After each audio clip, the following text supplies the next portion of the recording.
Hey guys, Attorney Walter and I just wanted to catch up with you. Just keep in mind, it is me on my last day of vacation. I am going to be traveling tomorrow for 27 hours in a car from Maine all the way back to Florida. So, just a heads up, tomorrow I'm not going to be on the phone very much. I'll mostly be back office calling you. Now, with that said, since I am on vacation, there is no backdrop. The lighting's not perfect. There's an AC unit over there, and the audio isn't amazing. But that's okay, because next week I will be back in the studio, and we're going to be actually having a real studio desk coming in, and there's going to be an actual real studio set up, kind of like a news anchor station, in the not too distant future. So if you're wondering if this weird little junky background is going to be it, no, in the future, when I'm back in the law office studio, I'm going to actually have a real office desk with all those cool neon-y kind of lights and things like that behind me that'll look like a real news station. So we're working on that right now. But again, I'm on vacation. There's no backdrop. Lighting's not perfect. Air conditioner's over there. All right, let's get right to it. So basically, when it comes to essentially Biden going forward with the fourth stimulus, they did announce today that with this auxiliary third-party group, they were able to reach a deal on some of the smaller infrastructure-based details. However, we're getting the call. Let's go right to the calls, and then I'll go into that a little bit. One moment, guys. Hi, this is Attorney Walter Knott. We are live on YouTube. Are you ready to go live on YouTube? Perfect. Okay, good. Make sure you use a fake name. And would you like me to answer a specific question, or would you like me to go ahead and basically run some hearing questions with you? A specific question? Sure, go ahead. Okay. I had a hearing about 2 months ago. Sure. And I got my letter in the mail stating it was a partial approval. Uh-huh. What does that actually mean? So that's a really good question. It's also a pretty simple one. So there's I call it three flavors. There's three flavors of decisions that you can get from the judge. There's unfavorable, partially favorable, and fully favorable. You got the middle one.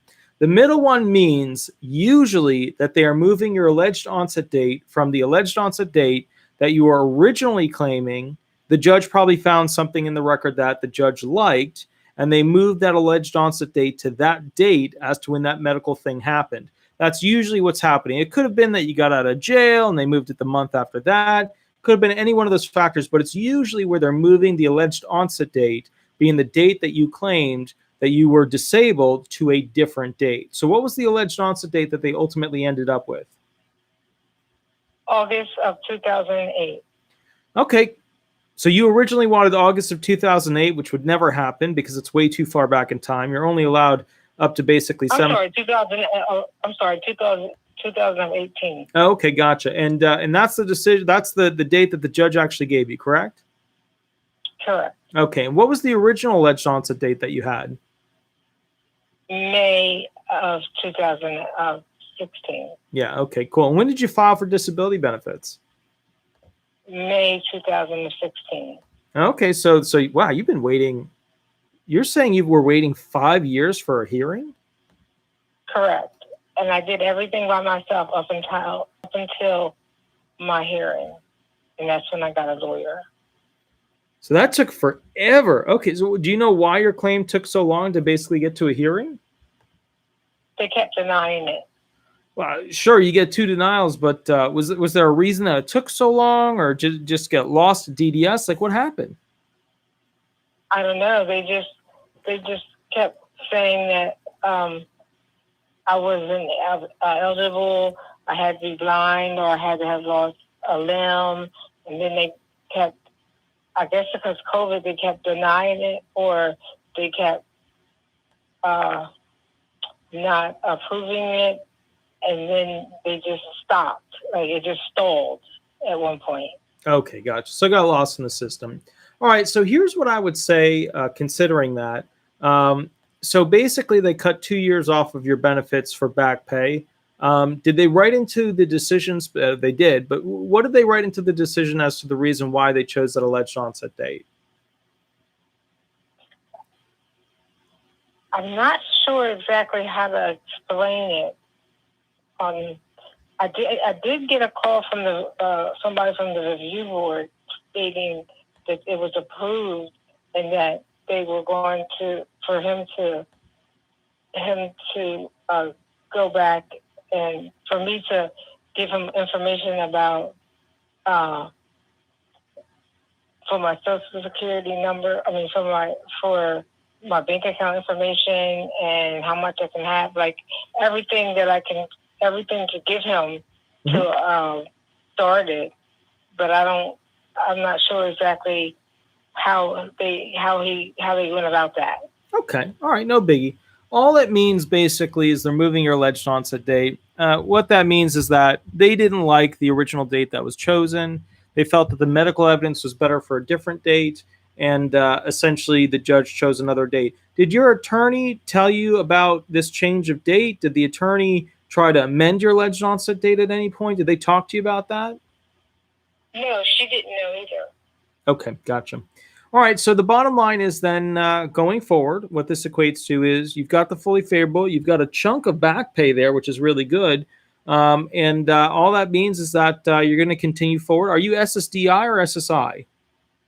Well, she took SSI because my insurance ran out for SSDI in August of 2013. Okay, gotcha. Okay. So yeah, and keep in mind too, you need, if it's 2013, you need quite a few quarters of coverage. But if you ever do like a ticket to work program or something where you earn some money and get some more quarters of coverage, you can always go ahead and get enough quarters of coverage and then switch over to SSDI benefits. Oh, okay. Also, I have a question. I have a chunk of a pension, and what happens with that? You have a truck with a pension? Yeah, like a nice amount of a pension. And he had like a Roth IRA. Mm-hmm. And what, am I allowed to keep that?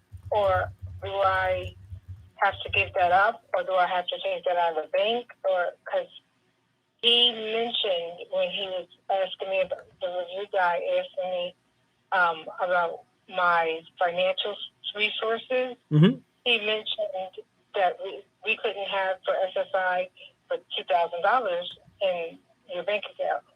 Correct. A bank account. So what do I do with that chunk of money? Well, you're going to pull it out of the bank first and foremost and spend it on the things that you need. But the more important thing is the pension. I mean, how much per month is the pension? Well, it would be, if I got it at 38 and I couldn't touch it because I got it really early because I became disabled early, and I'm just 49 now. And I couldn't. One bank told me I couldn't touch it until I was 62, and then that bank got sold to another bank, and I left it alone. And then when I didn't bother until this happened with the Social Security, and then that's when he said to have the bank send him a letter about the actual the Roth IRA, so that it was true that I had one and how much was in there. So I was wondering, why did he needed to know that? Well, the reason you're going through all this is that that type of, so pensions with SSI are usually accountable income, and I think it's 1612 is the section. But the point is this: when it comes to accountable income, it means that it could reduce your SSI monthly check, which is one of those things where the more you get from your pension, the more it's going to reduce your SSI check. So, and I know. So, how much are you getting per month with your pension? I don't get anything. Oh, you don't know yet. Okay, gotcha. I had to roll it over because I'm not allowed to work at that particular job anymore. Okay. For that particular company anymore. Okay, that gotcha. Was the clause. I was not allowed to work for that particular company anymore because of injury, and they bought me out. Okay. So I wasn't allowed to work for that company anymore. So they just bought me out, and for 9 years, they gave me a nice amount of money for 9 years to live off of. And after 9 years, during that 9 years, I wasn't allowed to apply for Social Security, unemployment, or disability, or anything. Okay. And during that 9 years, I lived off of that chunk of change. And then my pension had to be rolled over into something. So I rolled it over into a Roth. And then once I rolled it into a Roth, like I said, the bank I did have was sold to another bank.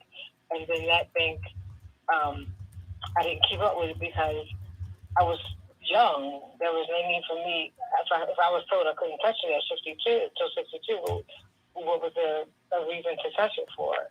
Mm-hmm. So I didn't understand that whole process. So then until Social Security asked me about the whole thing about how much I had in there, and then I found out how much I had in there, and I went to the bank, and I had the bank person fax over what was in there, and plus I get alimony, but my alimony runs out next year, the middle of next year. Mm-hmm. So that's what I'm saying.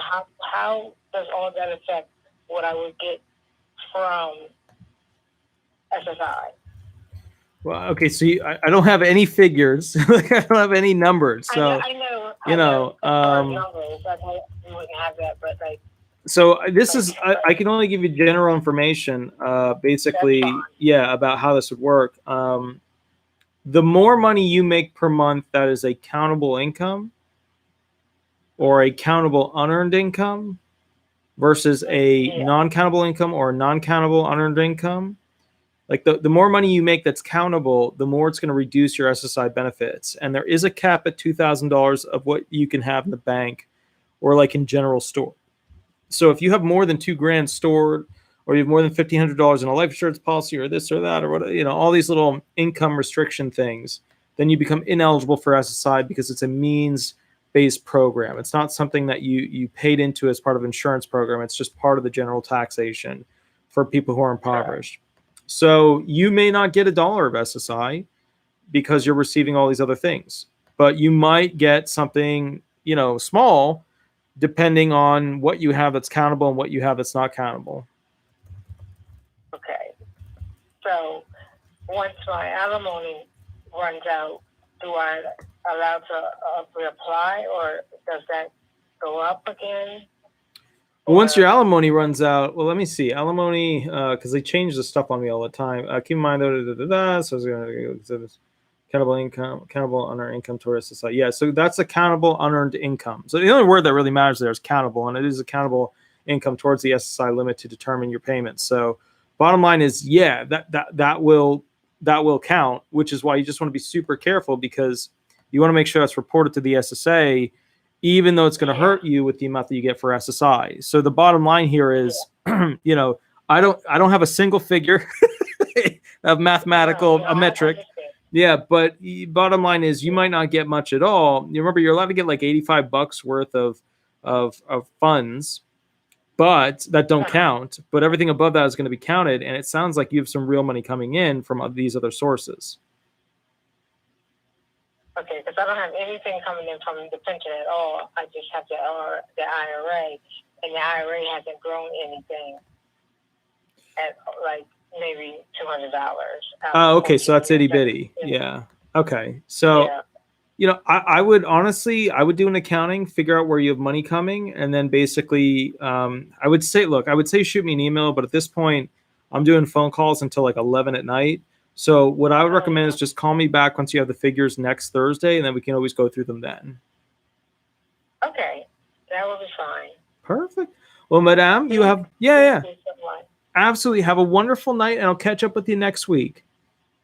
All right. Thank you so much, Walter. Bye-bye. Thank you. Bye-bye.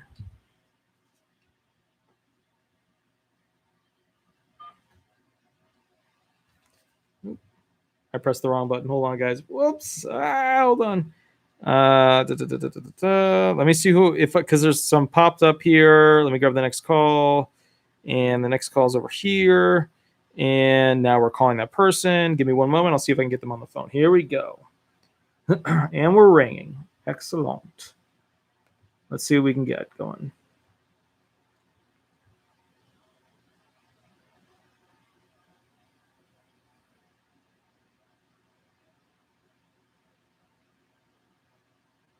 Hi, this is Attorney Walter Knott.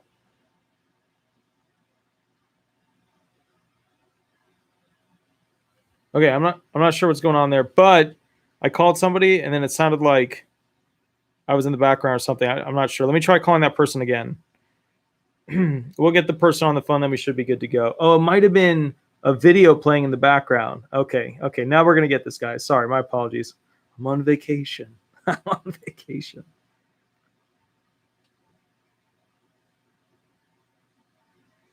Good, sir. Now I can hear you properly. Let me go ahead and get you all set up here. We are live on YouTube. I'm putting us on speakerphone. Remember to use a fake name. Would you like me to answer a specific question, or would you like me to run hearing questions with you? A specific question. You Excellent. can call me Jose. Okay. In a couple of months, I'm going to be moving from Florida to Illinois to take care of my elderly parents. Sure. And I'm wondering what kind of impact that could have on my disability. I'm 52 years old, and I've on disability for 18 years. So basically, the moving of the funds isn't going to be a big deal. You're just going to contact the local field office of where you're going to be going. So do you have the zip code of where you're going? Yes, I do. All right, let me give you the phone number of the future field office real quick. Hold on 1 second. Locate office by zip. What's the zip code? 60540. Okay, cool.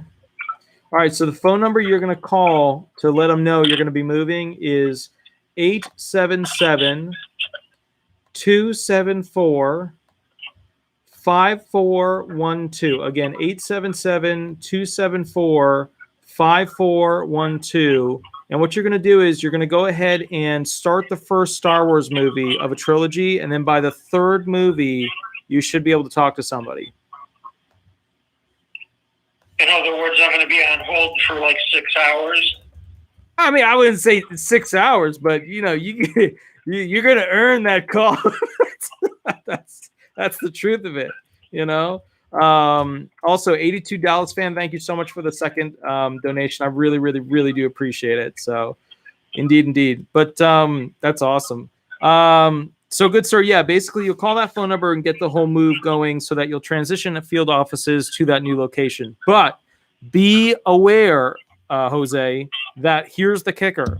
You don't want to go into too much detail about how you're going to be taking care of your parents, because they're going to take that as an opportunity to say that you have the capacity to be a caregiver when they do a CDR on you, a continuing disability review. So, if you're like, hey, I'm doing all these amazing things for them, hey, that's one thing. But if you're like, hey, I'm just doing the basics, and then they have people that take care of them that are professionals, that's another thing. But you have to tell them to tell the truth either way, but just be aware that could be potentially a problem. Really, it's just going to be taking them to doctor's office visits. They're going to have professional care. Yeah, no, I hear you. And then that's fine. You know what I mean? That's fine. Just be aware you're 52, which means you're going to get another 2 CDRs probably before you hit the no CDR land. But, remember, when you call them, pick whichever trilogy you want to start, and by the third movie, you should be good. Okay, and so it's not as simple as just going into this Social Security website and updating my address. You could do that, but you want to go ahead and call them too in case they need to change anything as well. But that could be a good start. I would still call them though, because let's say that you go ahead and do that and they don't change where they're going to actually send it, or it doesn't get into the right system, or blah, blah, blah. It would still be a good idea to check in with them, because the last thing you want is for them not to understand where you are, and for them to send information to an improper address that, hey, you had it forward, but it only forwarded for so many weeks and so many months, and all of a sudden they sent a CDR notice. You didn't get the CDR notice, and now all of a sudden they're killing off the benefits, Okay. All right. Thank you very much for your time. Absolutely. Have a wonderful day. You too. Bye-bye now. Bye-bye. Thank you.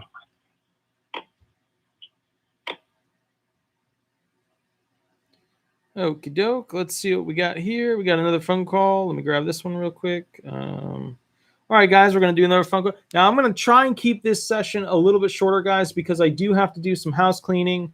I do have to go ahead and, pack up some stuff. But so I'm going to keep this session a little bit shorter than the usual 2 hours. Let's see what this person comes up with. Oh, good, sir. I'm just calling you. I just spoke with you, correct? Oh, perfect. I'm going to pop to the next caller. Thank you so much, good sir. Thank you. Bye-bye. Okay, cool. All right. What did I do there? I only called the same. Okay, cool. All right. Actually, let me fit in now specifically the information about Biden. I know there's a few little things here. Let me fit in the details about what's going on with Biden. Biden said, hey, today we reached a deal with the auxiliary third party group who's acting as a middle ground person between the Republicans and the Democrats to go ahead and come up with details that both parties could agree on for infrastructure. So basically, they hired a mediator that can also write bills. And the bills they came together on, they're happy with. But this is a small piece of a very large piece of legislation. A lot of people want to know, and for me to cut right to the bottom line here of, is there going to be another fourth stimulus?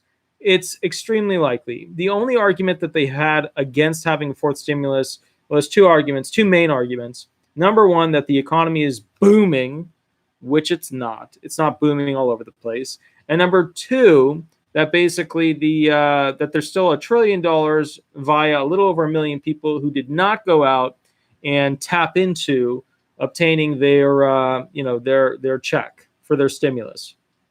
Now, we all know realistically that essentially what this comes down to is that, at the end of the day, Biden is trying to go ahead and create a mega act. He's putting under it the whole idea that this is going to be infrastructure, but we know that when the Republicans and Democrats come out with something, there's almost always a lot of money that's going to foreign countries, a lot of money going to non-Americans, a lot of money that's basically going to things that have nothing to do with making America a better place. This will undoubtedly be a situation where it's 5,000 pages and it's passed in the middle of the night, just like they did before, just like they continue to do with a lot of these things. It would be advisable for us to all come together to create a bill that requires these senators, these House reps, Congress in general, to only be able to pass a bill that basically links up with the category of its title, so that they couldn't throw in all this extra stuff and have a 5,000 page bill. It could only be a 5-page, 10-page, 15-page bill.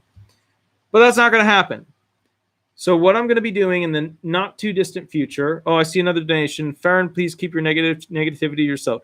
Awesome. Looks like Farron got some deleted message there. I'm not sure what happened there, but thank you again for the $4.99 donation. You made a point, didn't you? That's good. That's actually really funny. So what you need to know is basically this. They're coming out with this new infrastructure bill, and they're probably going to come out with one more stimulus. And we're running out of time for this thing to really come out in mid-July, so it might get pushed into August. But remember, Biden can't wait too long to actually put this thing out, because then the states will have recovered a significant amount, and people will be saying, oh, people don't need it. Oh, the economy's back, yada, yada, yada. Remember, too, a lot of this infrastructure act will be used to heavily fund California and heavily fund New York. It'll boost those states so that they can be competitive in how they basically recover to a lot of the red states that didn't have much shutdown. So you're going to be seeing some dancing going on with the politicians. Not so much helping the American people, but mostly dancing. They're going to be funding essentially states that are lacking, which are going to be the blue states. They're going to be trying to go ahead and show that the Republicans are not allowing this deal to be passed through. And then they'll push it through in the middle of the night, one of those kind of gigs. And then what we'll end up with is something that might benefit the people to some degree.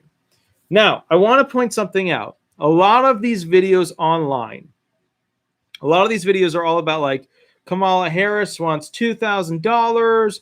Bernie wants $2,000. Bernie tweeted that. Kamala Harris you haven't heard a peep out of her for over a year now. All those articles about, Kamala Harris wanting $2,000 a month, those are all from 2020.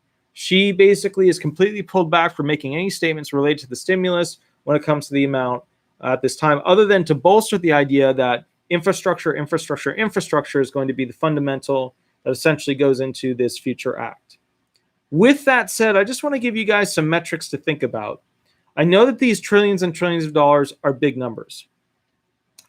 The United States makes around $22 trillion a year. That's its gross domestic product. Okay.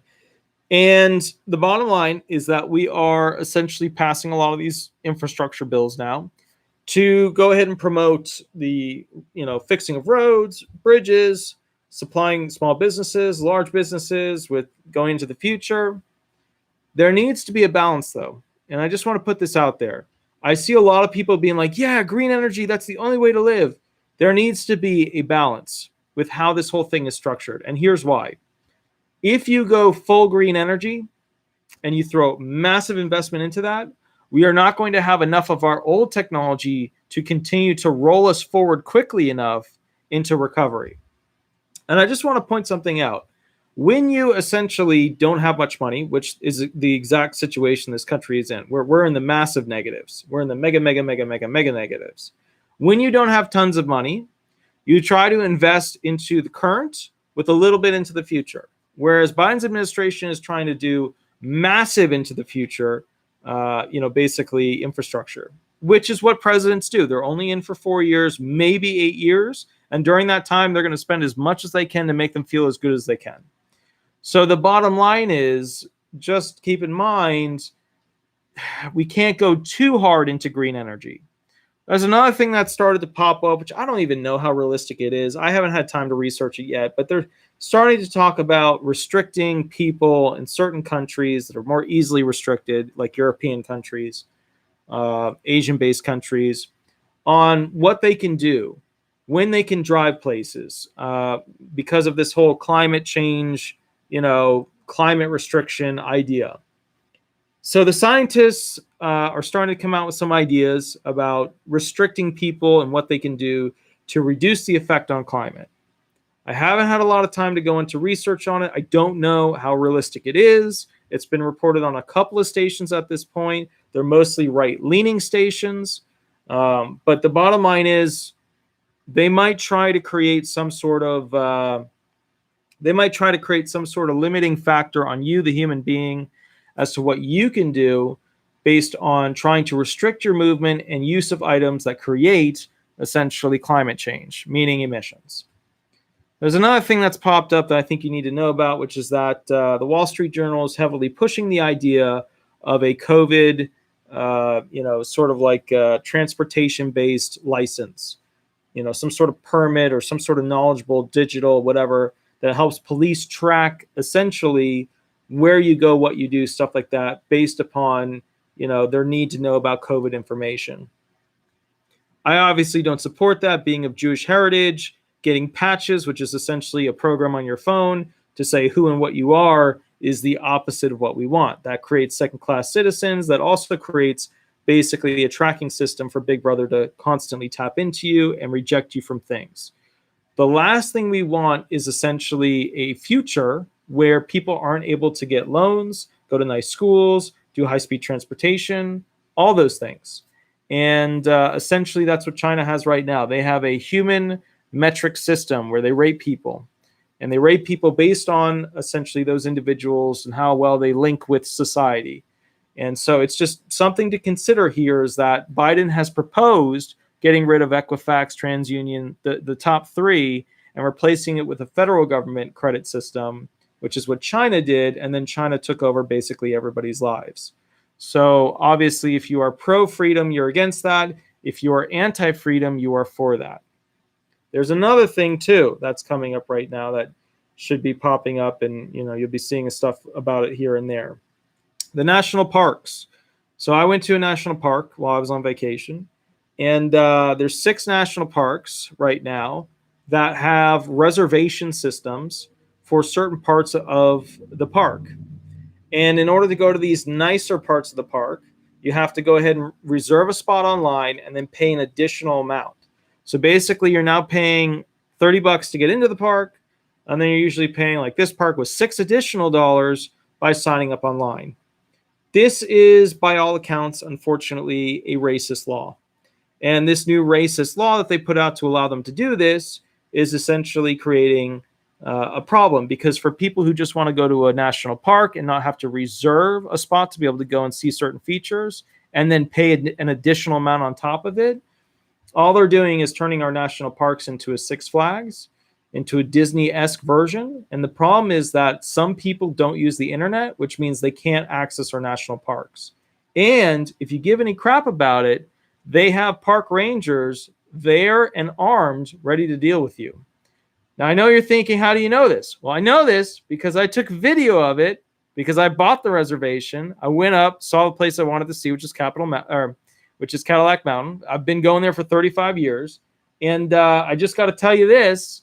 I was super pissed when I found out that they were restricting people from seeing certain functions at a total of 6 parks right now. I don't know if they're going to actually get rid of this, but it's just another money grab thing from the government. All right, so what's going to happen with the stimulus money? So as you know, we had 1,200, 600, and 1,400. There was supposed to be a 2,000 in there. A lot of people are like, Biden's going to spend big. He's going to spend real big.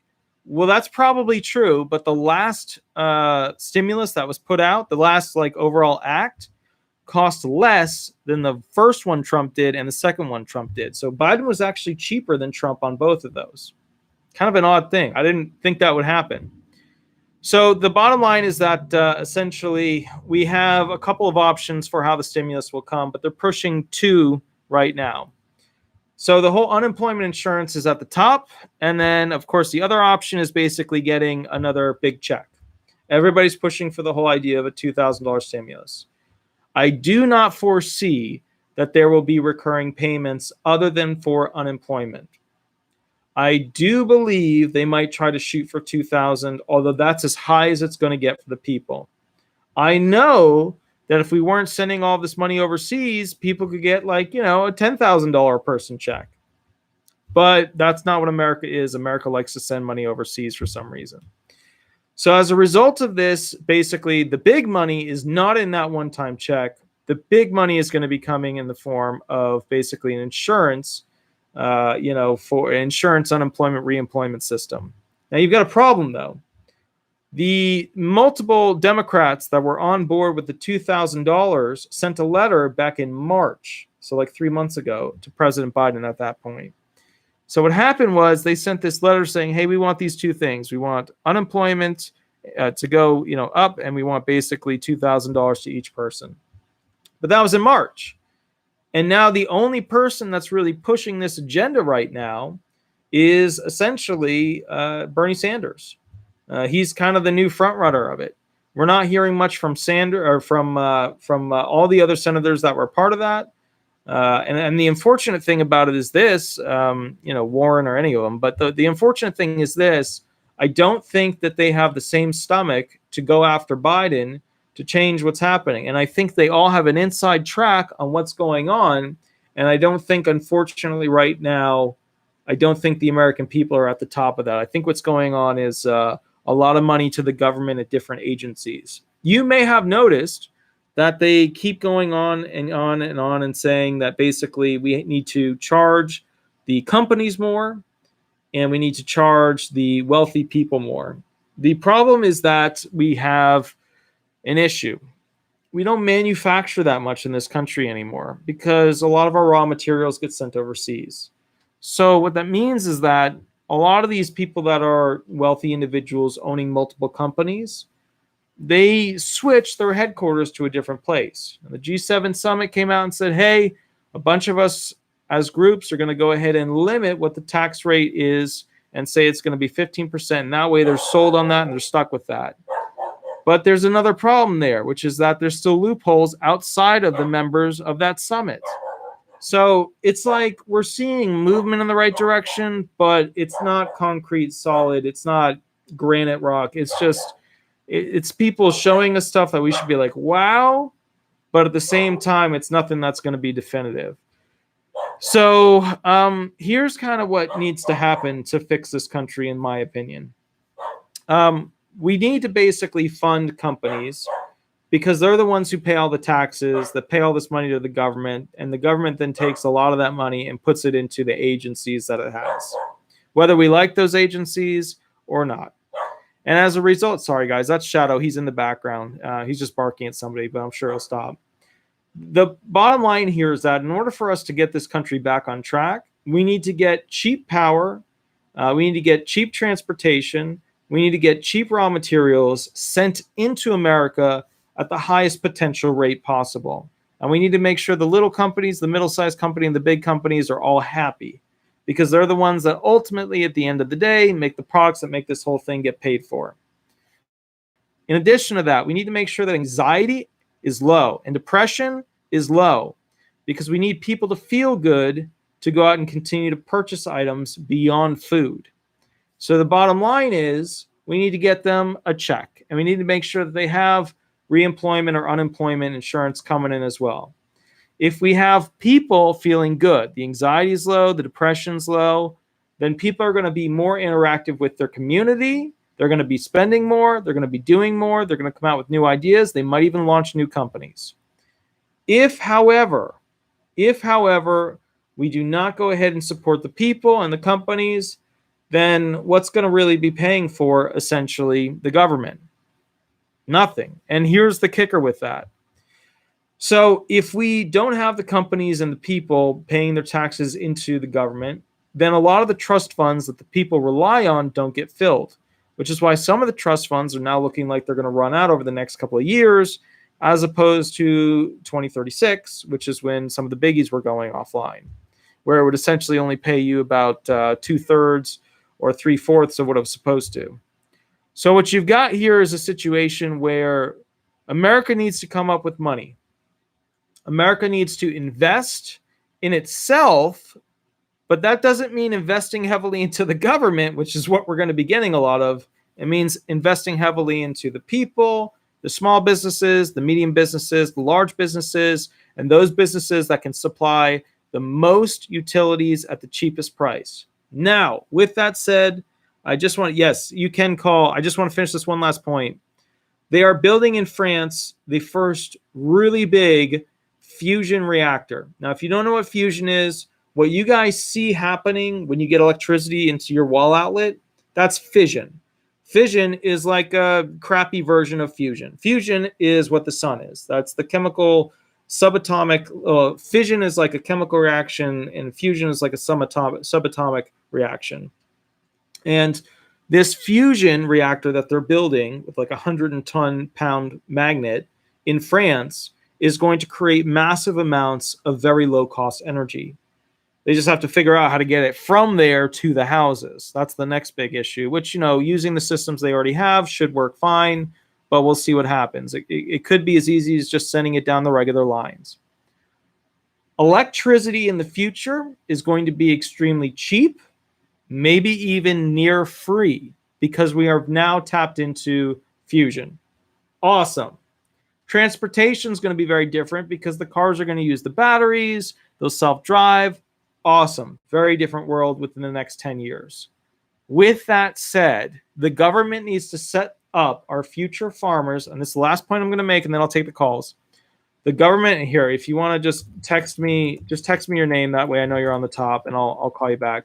The government should work with the big farmers, the medium farmers, and the little farmers to set up automated machinery that can farm the different fields, because they have that stuff now. They have farm machines that are massive, that can literally turn on a dime, do a lot of, seeding, replanting, whatever needs to be done. They have those machines to work on getting them set up to mass produce food, to make food significantly cheaper so that we can buy it a lot cheaper, and those farmers can still get paid without having to do as much work by still producing a lot of food.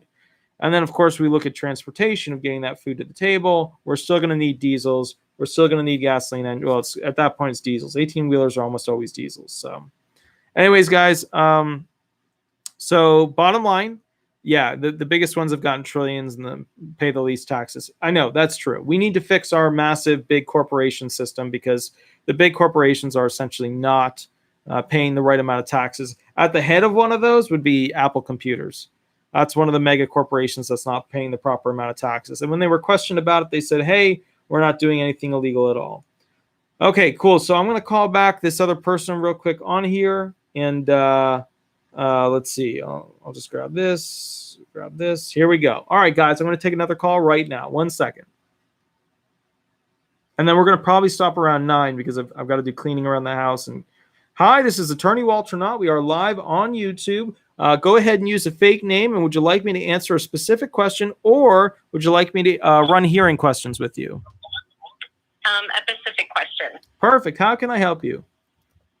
Okay, so I received a letter in the mail, and it stated that there's actually a couple changes in my case. Mm-hmm.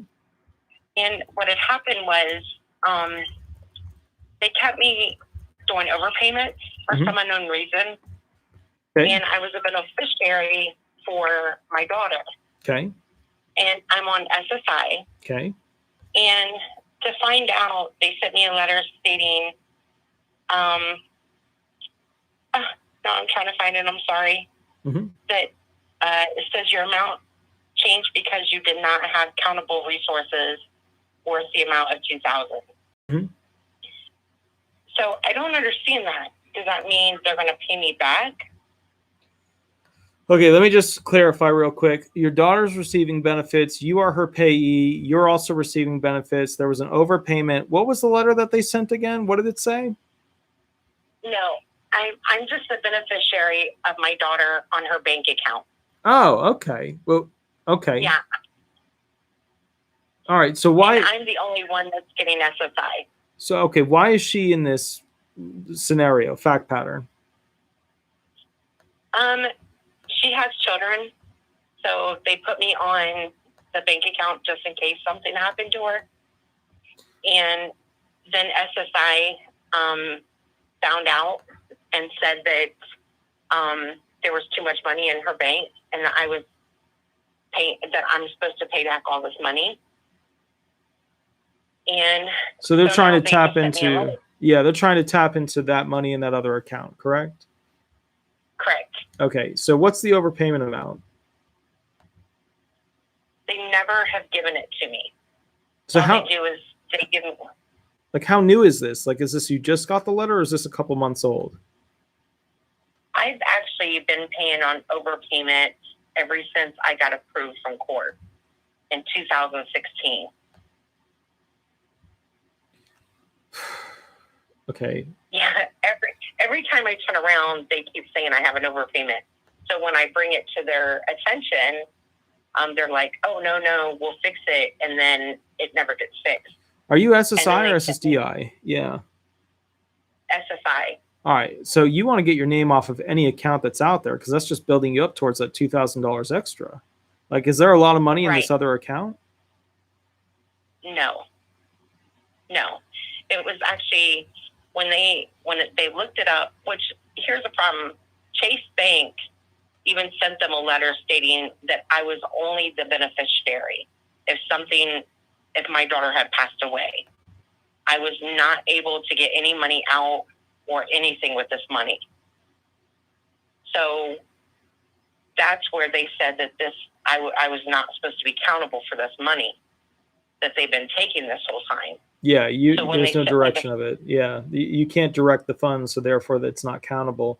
So why were you paying on it all this time, and how much were you paying? My check was actually supposed to be $794, and they were only giving me $714. And this has been going on for the last 2 years. So sounds like you need to reach out to the regional office and get them to fix this, because the local field office isn't able to. I've called every day since I received this letter. So on June 11th, I have called them pretty much every day, and no one has called me back. So all of a sudden, I received this letter on the 18th, stated that, the amount has just been changed because you did not have countable resources worth $2,000. So then they said back in 2018 of August and December, and then in January of 19 and August of 19, I never even got paid for. So now they said they owe me those months. Well, it sounds like they owe you all the way back. Right. But I can't, every time I turn around, I keep arguing with them. And unfortunately, my attorney has passed away. And now I'm like, I feel like I'm stuck. Right. Okay. All right. So you said you reached out to the regional office, correct? Correct. How an attorney would normally handle this is that they would file a claim against the commissioner of the SSA. And it sounds like you've been working on this for 2 years and they haven't been able to fix it. Have you actually gotten a hold of the person who handles the overpayment claim directly for this situation at the local field office? Well, that's what the lady had spoke to me, and that's when she said that that's when I received this letter. So I guess my question was, it says I did not have accountability. Does that mean they're stating that they owe me this money, or are they saying that pretty much I'm not sure where I'm going with it, I guess. What is the actual wording on the letter? It says your amount changed because you did not have accountability resources worth more than $2,000. So all that is that they're going to change you back up to $794, but that doesn't mean that they're paying you for essentially taking money that they weren't supposed to. So you're going to have to call them again and say, here are the months, here's the accounting, here's how much you owe me. And you're going to take $794 for each month, but the first month and the last month you were found disabled. You're going to add them all up and say, this is the amount you owe me. And then you're going to submit that to both the local field office, the regional office, and also the commissioner of the SSA. And what you'll do is you'll go ahead from there. And look, I mean, if you send that out certified return receipt and you don't hear back from them in 2 months to actually fix it, then at that point, you're going to have to go ahead and either file suit or reach out to counsel on behalf of the commissioner of the SSA. So. Okay. It's just been such a battle. Yeah. I guess they gave me a hard time. I fought for my disability for almost 6 years. Mm-hmm. And I had a massive stroke, and then from that, I started dealing with Parkinson's. So, and they said since my age, I mean, they're constantly at me because just this year I just turned 49. Mm-hmm. And they are constantly, like, when I say eating at me, it's everything that they can not to give me. Not one time have I ever gotten the full amount of money. Not one time yet. So I guess that's where I'm just like, I just need someone to give me this advice to help me. Where do I go with this? Sure. So the bottom line is you have to get a refund and a raise of your benefits to $794, which is the max for the 2021. Sounds like you've got the first part or the second part done. Now you just need to get them to refund you all those funds that you paid over those years because you didn't have the capability to access those funds. Sure, when you have access to those funds and they're redirected to you, not as, just basically a third party can't touch her, but as an actual agent with you, so then at that time, they can go ahead and restrict you based upon the funds that are in that account. But for right now, if you don't have access to those, you can't touch them, you can't direct them, then they're not able to count those. Okay. All right. Well, thank you so much. Absolutely. You have a wonderful day, and I'll catch up with you later. All right. Thanks. Thank Bye-bye. you. Bye-bye. Okay, guys. So, okay, cool. I'm going to go ahead, and I just want to thank you guys all for tuning into the show. At this point, I have to clean the house a little bit. I've got to pack up stuff because early in the morning, I've got to go ahead and drive a total of 27 hours from Maine all the way to Florida. I hope you guys have an absolutely wonderful night. If you want to catch up with me a little bit later, you can always go ahead and call me for the next show. Or if it's about obtaining disability benefits, you can always contact the law firm directly, the 407-279-1754. I'm trying to put out a lot of information videos about basically information about how these other channels are totally full of crap. Unfortunately, I'm seeing the Blind to Billionaire channel coming out with things that I'm not really a big fan of. It just seems like talking about things and not actually getting to information. I'm seeing this LA Late or whatever this channel is doing the same kind of gig. realize this, within the next month, you're going to be seeing, well, a month and a half, you're going to be seeing the first video that's going to teach you guys how to write a bill.